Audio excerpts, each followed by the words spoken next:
अमेरिकी राष्ट्रपति Donald Trump के प्रशासन ने भारत से आयात होने वाले सामानों पर 25% अतिरिक्त टैरिफ लगाने से जुड़ा नोटिफिकेशन जारी कर दिया है। 27 अगस्त 2025 यानी अब से कुछ घंटों बाद ये लागू हो जाएगा। इसका मतलब है कि भारत से अमेरिका जाने वाले सामानों पर अब कुल 50% टैरिफ देना होगा, क्योंकि पहले से ही 7 अगस्त से 25% टैरिफ लागू है। ट्रंप ने टैरिफ में दोगुनी वृद्धि का कारण भारत द्वारा रूसी तेल खरीदना बताया था। उन्होंने एक आदेश में कहा था कि मेरा मानना है कि भारत जो प्रत्यक्ष या अप्रत्यक्ष रूप से रूस से तेल आयात करता है, इसके कारण रूस को फंड मिल रहे हैं, जिसका इस्तेमाल यूक्रेन युद्ध में किया जा रहा है। अमेरिका का कहना है कि रूस पर दबाव बनाने के लिए ही भारत पर अतिरिक्त टैरिफ लगाया गया है। उन्होंने ये भी कहा था कि भारत रूस से तेल खरीदकर यूक्रेन युद्ध को हवा दे रहा है। इस बीच अमेरिकी राष्ट्रपति डोनाल्ड ट्रंप ने सोमवार को चीन के साथ अपने संबंधों की सराहना की।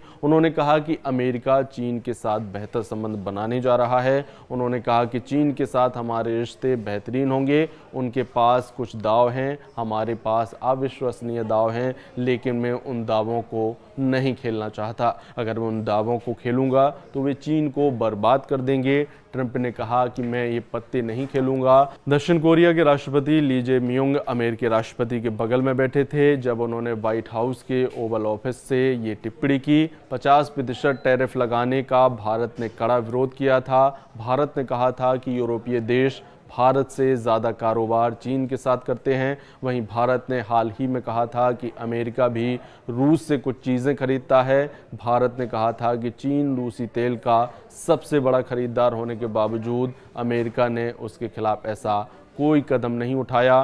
ट्रंप ने हाल ही में चीन के लिए टैरिफ की समय सीमा बढ़ा दी है, जो पहले अगस्त में समाप्त होने वाली थी। अमेरिका ने चीन पर फेंटेनाइल से संबंधित शुल्कों में 20% शुल्क लगाया था और आधार दर 10% है, जिससे चीनी आयातों पर कुल शुल्क 30% हो गया है। वहीं प्रधानमंत्री नरेंद्र मोदी ने सोमवार को अमेरिका के इस टैरिफ के खिलाफ कड़ा रुख अपनाया। उन्होंने अहमदाबाद में एक सभा को संबोधित करते हुए कहा, मोदी के लिए किसानों, पशुपालकों और छोटे उद्योगों के हित सबसे ऊपर हैं। हम पर दबाव बढ़ सकता है, लेकिन हम हर मुश्किल को सहन करेंगे। ये बयान उन्होंने शहर में कई नागरिक परियोजनाओं के उद्घाटन के दौरान दिया।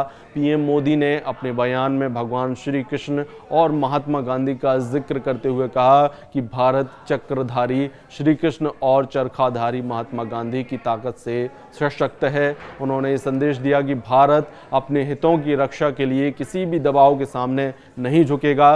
वहीं विदेश मंत्री एस जयशंकर ने भी इस मुद्दे पर अपनी बात बेबाकी से रखी। उन्होंने कहा कि भारत अपनी ऊर्जा नीतियों और राष्ट्रीय हितों के आधार पर फैसले लेता रहेगा। जयशंकर ने जोर देकर कहा कि भारत पर रूस से तेल खरीदने के लिए दोषारोपण गलत है, क्योंकि अन्य बड़े देश भी ऐसा कर रहे हैं, लेकिन उन पर कोई सवाल नहीं उठाया जा रहा है। उन्होंने भारत की रणनीतिक स्वतंत्रता को रेखांकित करते हुए कहा कि देश अपने हितों से कोई समझौता नहीं करेगा।